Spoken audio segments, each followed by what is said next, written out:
നമസ്കാരം. ഇൻഫർമേഷൻ മീഡിയയുടെ പുതിയൊരു വീഡിയോസിലേക്ക് എല്ലാ കൂട്ടുകാർക്കും ഒരിക്കൽ കൂടി സ്വാഗതം. ഏറ്റവും പുതിയ പെൻഷൻ വാർത്തയുമായിട്ടാണ് ഇൻഫർമേഷൻ മീഡിയസ് ഇന്ന് വന്നിട്ടുള്ളത്. പെൻഷൻ വാങ്ങുന്ന മുഴുവൻ ആളുകളും വീഡിയോ കാണുക. നമ്മുടെ വീട്ടിൽ പെൻഷൻ വാങ്ങുന്ന ആളുകളുണ്ടെങ്കിൽ അവർക്ക് ഷെയർ ചെയ്ത് കൊടുക്കുക. അതിനു മുമ്പായി ഇൻഫർമേഷൻ മീഡിയയുടെ വീഡിയോസ് നിങ്ങൾ ആദ്യമായിട്ടാണ് കാണുന്നതെങ്കിൽ ചാനൽ സബ്സ്ക്രൈബ് ചെയ്യുക. ഒരു തരത്തിലുള്ള മത രാഷ്ട്രീയ കാര്യങ്ങൾ നമ്മുടെ ചാനൽ വരുന്നതല്ല. ഗവൺമെൻറ്റിന് ലഭിക്കേണ്ട സേവനങ്ങൾ, ആനുകൂല്യങ്ങൾ, അറിയിപ്പുകൾ എന്നിവയെക്കുറിച്ച് മാത്രമായിരിക്കും വീഡിയോസ് വരുന്നത്.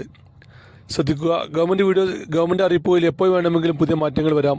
അതുകൊണ്ട് തന്നെ ഏറ്റവും പുതിയ അറിയിപ്പുകളും നിർദ്ദേശങ്ങളും ലഭിക്കാൻ ചാനൽ സബ്സ്ക്രൈബ് ചെയ്യുക. തൊട്ടടുത്തുള്ള ബെല്ലൈക്കൺ കൂടി ക്ലിക്ക് ചെയ്യുക. മാസം 1600 രൂപ പെൻഷൻ ലഭിക്കുന്ന എല്ലാ ആളുകളും, വിധവ പെൻഷൻ ആയിക്കോട്ടെ, വാർദ്ധക്യ പെൻഷൻ ആയിക്കോട്ടെ, അല്ലെങ്കിൽ 1600 രൂപ പെൻഷൻ ലഭിക്കുന്ന മുഴുവൻ ആളുകളും ശ്രദ്ധിക്കേണ്ട കാര്യമാണ്. അവർക്ക് പല ആളുകൾക്കും ഇനി പെൻഷൻ കിട്ടാൻ സാധ്യതയില്ല. പല കാരണങ്ങൾ കൊണ്ടാണ് അവരുടെ പെൻഷൻ തടഞ്ഞു വെച്ചിട്ടുള്ളത്. പെൻഷൻ നമുക്ക് അർഹതയുണ്ടോ, നമ്മൾ വാങ്ങുന്ന പെൻഷൻ ഗവൺമെൻറ് അംഗീകാരത്തിൽ നമുക്ക് അർഹതയുണ്ടോ എന്നെല്ലാം കാര്യങ്ങൾ നമുക്ക് നോക്കാം. ആദ്യം നമ്മൾ നോക്കാൻ പോകുന്നത് വിധവ പെൻഷൻ വാങ്ങുന്ന ആളുകളാണ്.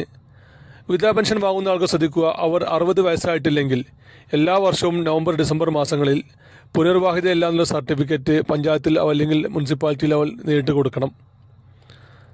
മരണപ്പെട്ടു പോയ ഭർത്താവിൻ്റെ മരണ സർട്ടിഫിക്കറ്റ്, പെൻഷൻ വാങ്ങുന്ന ആളുടെ ആധാർ കാർഡ് എന്നിവ വെച്ച് ഏതെങ്കിലും ഒരു ഗസറ്റഡ് ഓഫീസറെ കൊണ്ട് സൈൻ ചെയ്ത പേപ്പറാണ് നമ്മൾ അവിടെ കൊടുക്കേണ്ടത്. അത് യഥാസമയം നമ്മുടെ സൈറ്റിൽ അപ്ലോഡ് ചെയ്യേണ്ടതെന്ന് നമ്മൾ ഉറപ്പുവരുത്തുകയും ചെയ്യുക. 60 വയസ്സ് കഴിഞ്ഞ ആളുകളാണെങ്കിൽ അവർ പുനർവാഹിതയുള്ള സർട്ടിഫിക്കറ്റ് എല്ലാ വർഷവും നൽകേണ്ടതില്ല. 60 വയസ്സിന് താഴെയുള്ള ആളുകൾക്ക് മാത്രമാണ് ഈ നിയമം ബാധകമാവുക. അതുപോലെ തന്നെയാണ് മറ്റൊരു കാര്യം ശ്രദ്ധിക്കേണ്ടത്. കാർഷിക പെൻഷൻ വാങ്ങുന്ന പല ആളുകളുമുണ്ട്. അവർ എല്ലാ വർഷവും ഇപ്പോഴും കാർഷിക വൃത്തി ചെയ്തിരുന്ന ആളാണെന്ന് തെളിയിക്കുന്നൊരു സർട്ടിഫിക്കറ്റ്, അല്ലെങ്കിൽ കൃഷിഭവൻ നിർദ്ദേശിക്കുന്ന മറ്റു സർട്ടിഫിക്കറ്റുകൾ യഥാസമയം അവിടെ എത്തിക്കേണ്ടതാണ്. അതുപോലെ തന്നെയാണ് നമ്മൾ വരുമാന സർട്ടിഫിക്കറ്റ് എല്ലാ വർഷവും നൽകേണ്ട ഒന്നാണ്. എല്ലാ പെൻഷൻ വാങ്ങുന്ന ആളുകളും നൽകേണ്ട ഒന്നാണ് വരുമാന സർട്ടിഫിക്കറ്റ്. 1,00,000 രൂപയിൽ താഴെ വരുമാനമുള്ള ആളുകൾക്കാണ് പെൻഷൻ ലഭിക്കുക. അതിന് താഴെയുള്ള വരുമാന സർട്ടിഫിക്കറ്റ് എല്ലാ വർഷവും നമ്മൾ അവിടെ നൽകേണ്ടതാണ്.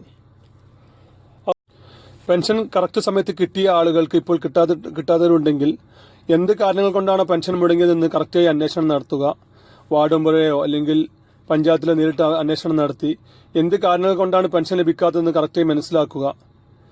എന്നിട്ട് അതിന് തക്കതിലുള്ള പരിഹാരം കൂടി ചെയ്താൽ മാത്രമായിരിക്കും തുടർന്നും അവർക്ക് പെൻഷൻ ലഭിക്കുകയുള്ളൂ. അനധികൃതമായി പല ആളുകളും പെൻഷൻ കൈപ്പറ്റുന്ന മൂലം സർക്കാർ വളരെ ഗൗരവത്തിലാണ് ഈ വിഷയങ്ങളെല്ലാം എടുത്തിട്ടുള്ളത്. പെൻഷൻ വാങ്ങുന്ന ആളുകൾ ശ്രദ്ധിക്കുക. ഇനി ഒരു പുതിയ വീഡിയോസുമായി കാണാം. അതുവരേക്കും എല്ലാ കൂട്ടുകാർക്കും നന്ദി, നമസ്കാരം.